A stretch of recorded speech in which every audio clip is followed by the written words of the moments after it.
Isinumiti ni Marilu ang mga dokumento ng mga kwalipikadong senior citizens sa kanilang bayan sa Santo Tomas, La Union para makatanggap ng cash incentives mula sa National Commission of Senior Citizens o NCSC Regional Office 1. Bilang OSCA President sa kanilang bayan, batid daw niya ang kahalagahan ng benepisyo sa kapwa niya senior citizens.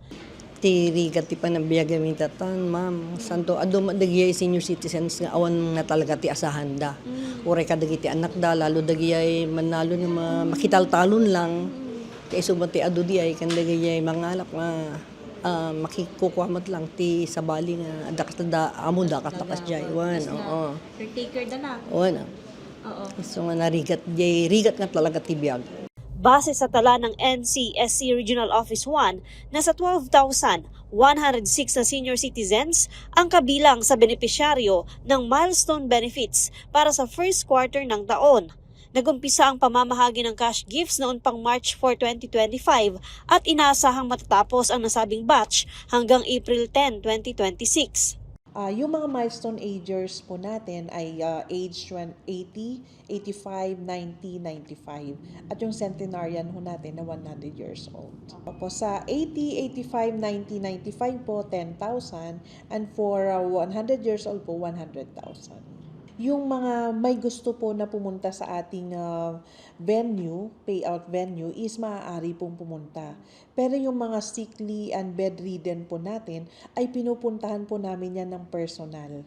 Lalong-lalo na po kung galing po sila sa GIDA area natin.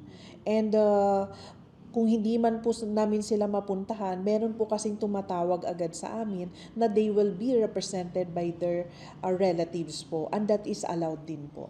Sakop nito ang mga benepisyaryo na nag-apply mula noong March 17, 2024 hanggang December 2025. 70% na rin umanong naipamahagi ang cash grants sa mga benepisyaryo.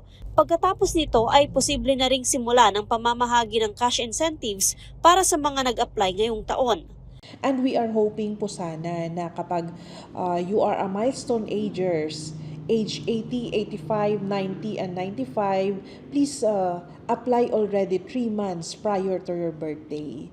And if you are a centenarian or a relative of centenarian, please apply 6 months prior to your birthday. It will help us to validate everything on or after your birthday. The soonest we can provide your cash gift. May mga naka-schedule na rin umano sa bawat probinsya at LGU para sa distribusyon ng cash incentives. Maaring makipag-ugnayan sa mga OSCA, MSWD o CSWD at tanggapan ng NCSC. Joanne Ponsoy, Balitang Solid North.